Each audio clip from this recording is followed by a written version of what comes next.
In today's video, we are going to be talking about oil, and no, we're not going to be talking about your kitchen avocado oil. We are going to be talking about motor oil. And so what you can see behind me are a few different samples. We have both conventional and synthetic motor oil. We have some samples that are brand new, and we have some samples that have been used between 5,000 to 7,000 miles worth of usage. We're going to be looking at these oils based off of their color and also their viscosity. We have a little channel behind us as well that we will be pouring the oil down to see how viscous the oils are, new and old. And I'll be telling you a little bit about oil, how it is used in your engines, and the differences between synthetic and conventional oil. All that coming up.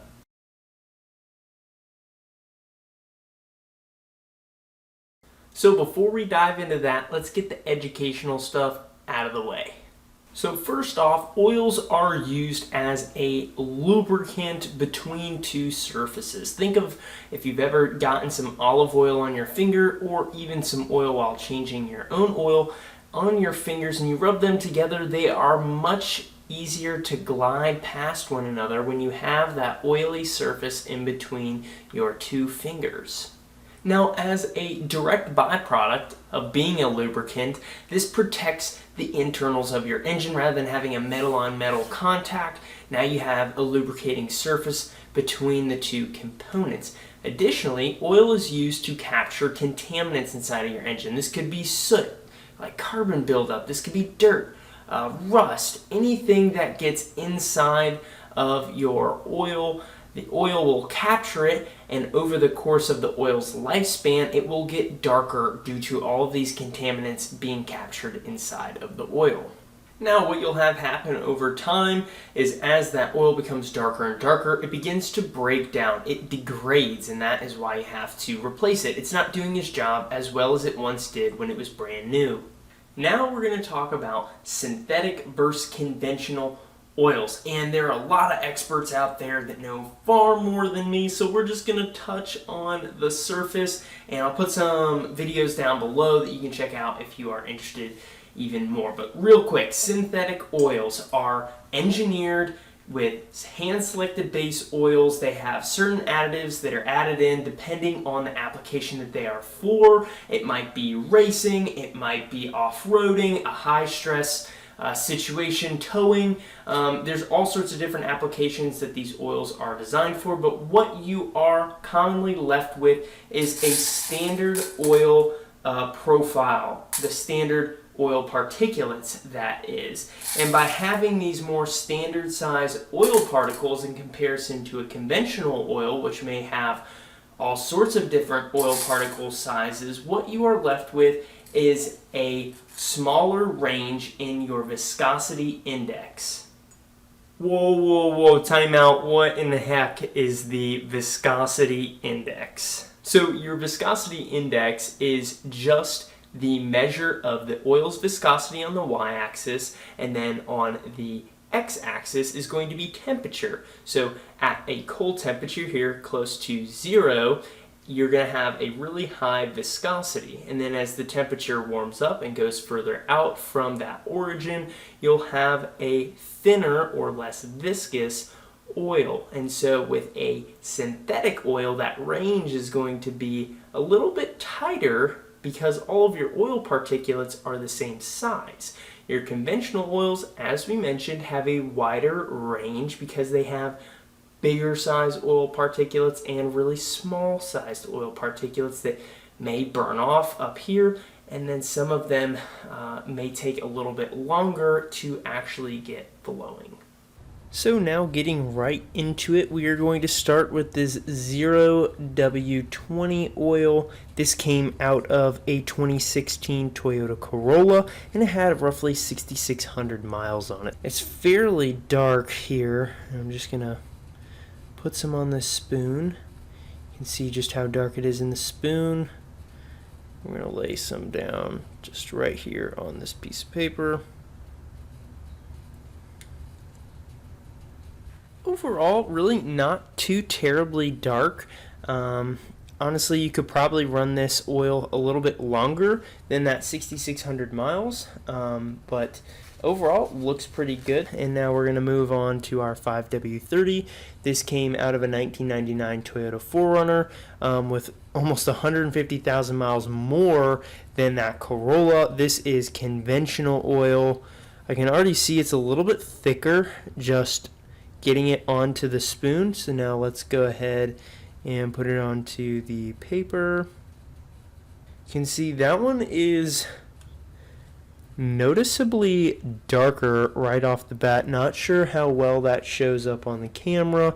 And so now lastly what we're going to have is our 0W16. This came out of a 2018 Toyota Camry with about 100,000 miles, and this oil 0W16 is basically water. This stuff is just so darn thin in its weight, but this had about, I think it's around 7,000 miles prior to its oil change. So put that on, and off the bat that one is pretty dark as well. It's so thin that it slides around a little bit on the paper, but I would definitely say as far as darkness goes, it would almost be in between these two, with the 0W20 being the lightest, then the 16, and then that 30 number. Okay, so now let's look at our new oils as the 0W16 makes a mad dash to go off the sheet of paper. So starting off here with the 0W20 synthetic oil, super light there. Definitely can tell the difference between that used oil up above it, but super light in comparison. Let's move on to our 5W30. This is synthetic, not conventional, but the oil above it is in fact conventional. That one is actually a little bit darker than the 0W20 next to it. And then lastly we have that 0W16. Again, stuff's basically water. I was surprised at how dark this oil was just out of the container. Putting it down right there. And that probably hints as to why it looks so dark used as well, even though it was a lightweight synthetic oil. I know it had been used for 7,000 miles, but my guess is the additives that are a part of this 0W16 are different from the 0W20, and it gives it that darker color to it. And so now I have begun to make quite the mess here, but overall the 0W20 was the lightest, both in the used category up on the top and the new category down here on the bottom. I was pretty impressed with how dark the 0W16 was up top right here, along with how dark it was just straight out of the bottle. That has to be due to some of the additives that are put into it. That's just my guess. Some additional research would need to be done. But overall, there you go. There are your different colors for used oil with this criteria and that brand new oil down here below. Alright, so now we're going to move on to testing the oil viscosity as it goes down this oil channel. This is just something I 3D printed and then spray painted. It's at roughly a 5-degree angle here. So we're just going to get a little bit of, again, a little bit of our 0W20. I guess we'll run it down channel 3 here.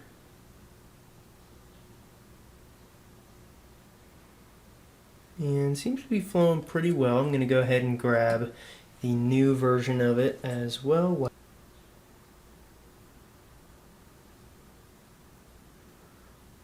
Seems to be flowing pretty freely as well. I'd say a little bit better than the used oil. You can also see all of that dirt and grime that is being left behind by that used oil as it travels down, and obviously that's not going to be the case for that new oil.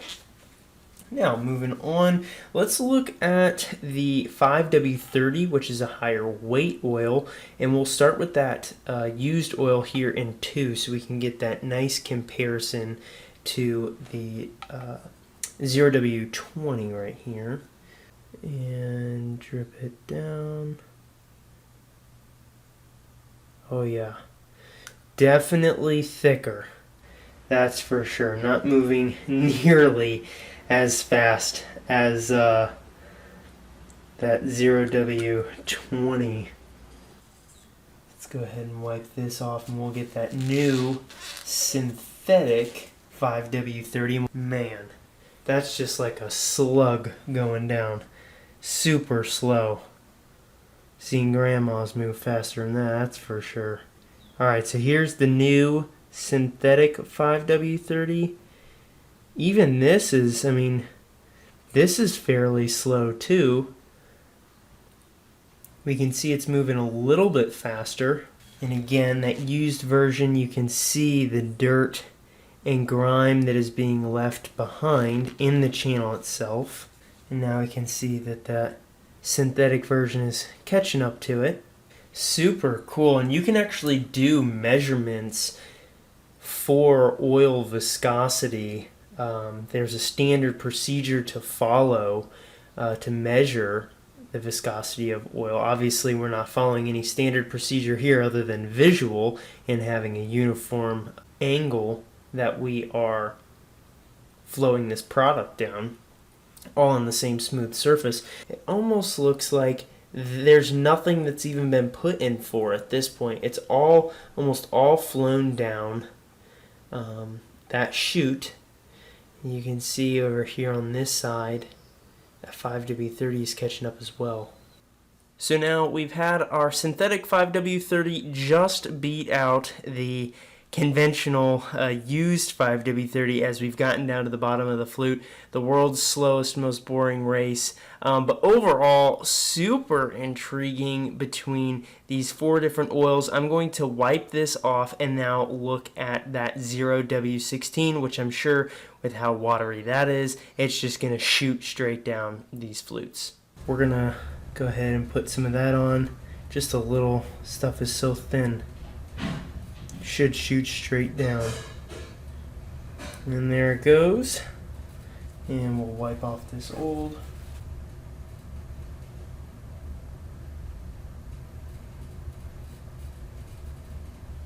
And now what you could do, if you wanted to make this a little bit more scientific just on your own, if you wanted to try this out at home, is you could get an eyedropper and drop a certain amount of each one of the oils and then time them on their way down.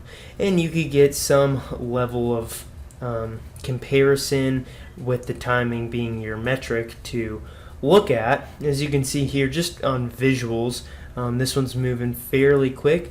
I'd probably say the same, maybe a little bit faster than that 0W20.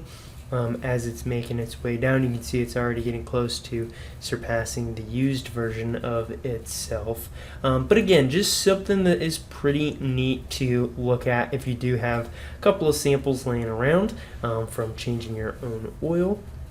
So that is going to wrap up our discussion on oil and our experiment back there as well. Hope you guys learned just a little bit through this video, whether it be that oil is the main lubrication inside your engine that helps it to perform well, helps collect harmful contaminants, but that it does deteriorate and break down over time, or that synthetic oils use a more standardized particulate size in comparison to your conventional oils, which are going to have a wide range from large particles to smaller oil particles. Let me know if there's anything that I missed down in the comments below, and with that, I'll catch you guys in the next one.